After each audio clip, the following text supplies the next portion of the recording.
This is the review part 3 of my Keeway Superlight limited edition.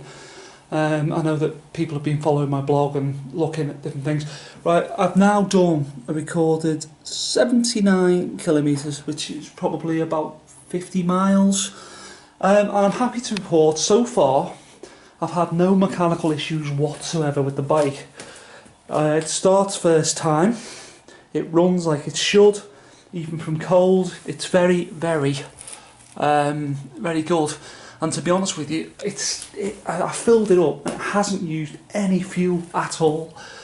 It seems to be very fuel.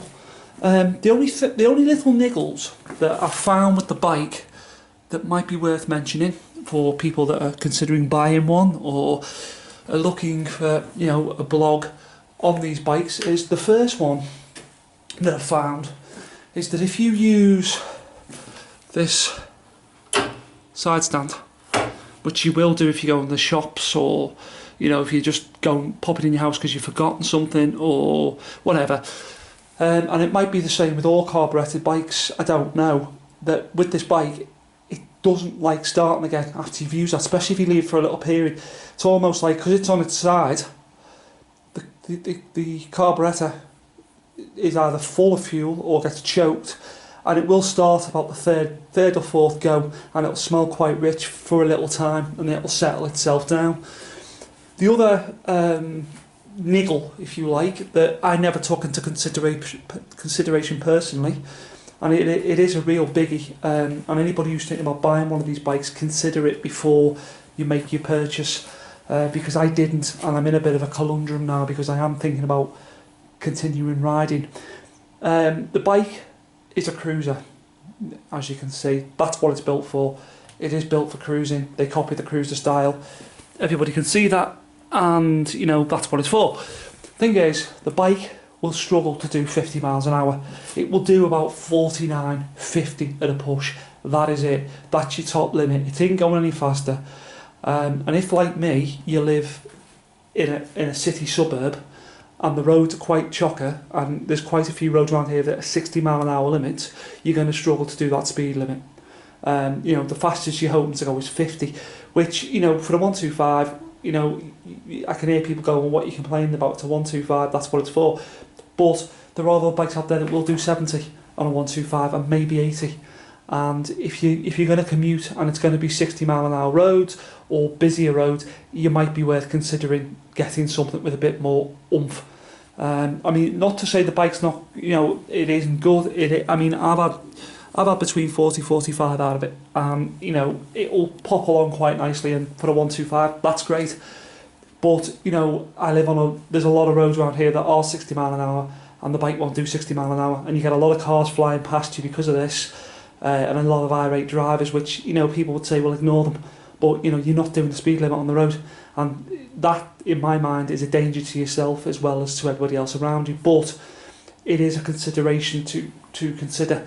The other major consideration that I've found, well, it's not a consideration so much as a thought, is when you start these bikes, for some unknown reason, it's like on cars, in here it fills up with water. There are little holes in there, I've noticed. But the thing is, if you don't, I dry the exhaust out when I come back, which sounds a bit anal, but you'll understand why. With this Keeway, for some reason, that water collects, and what starts to happen is it starts to leave rusty trails all around the inside of this exhaust, coming out on both of them, and it doesn't look very nice after a period of time. So my advice is, I would wipe it out. If you've just got an old cloth, might be worth just wiping the exhaust off when you've finished, which, you know, is a consideration. It depends on how anal you are. Quite when it comes to my bikes.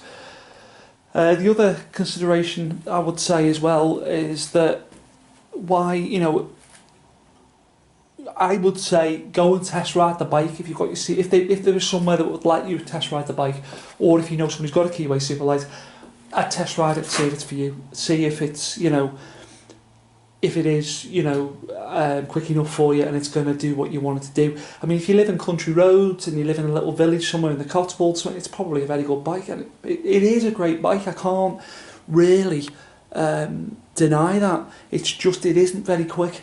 And, you know, it's something I didn't consider, and maybe it's because there isn't a lot of videos of this bike and there's not a lot of people talking about the speeds and stuff. Again, everything is working great. The brakes are still working. It starts when cold, brilliant.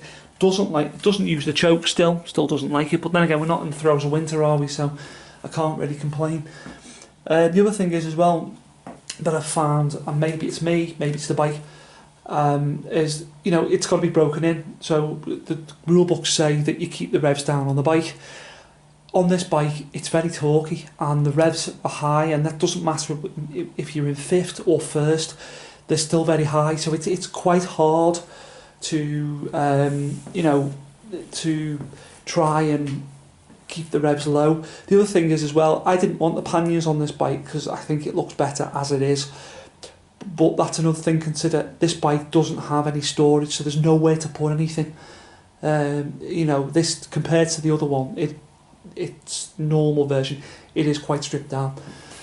And the other thing to consider as well is the bike gets very dirty when you've been riding it. I keep on top of the cleaning. I clean it virtually every time I come back, but all the chrome gets filthy. I mean, this is more plastic than chrome, but this is.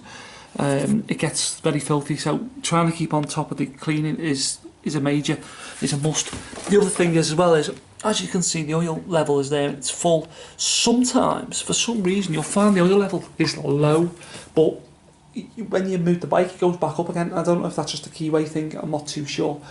But as I say, overall, you know, I've done, as I said, 79 kilometres, nearly 80 kilometres. I've had no mechanical faults. The bike's been great. It's done what it should do. It's, you know, it's ridden along as it should, and it's great. You know, the only thing I would personally say as well, it doesn't have ABS, which some of the other 125s, especially on the Kawasaki and maybe the Daystars, the more road bikes, they do, and the Daystars are discs front and back, and they're also fuel injected, which are a little bit better than the carbs, I think, because we're going back to the olden days.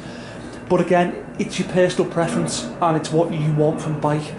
I do love the bike. I love the way it looks, I love the way it sounds, and I love the way it rides. I just wish that it had a little bit more pep, a little bit more go, just for, you know, like 60 mile an hour roads, because, you know, we all know a 60 mile an hour road, we all use them, and I just wish it had that little bit more go, a little bit more oomph, but it doesn't, and it's worth considering.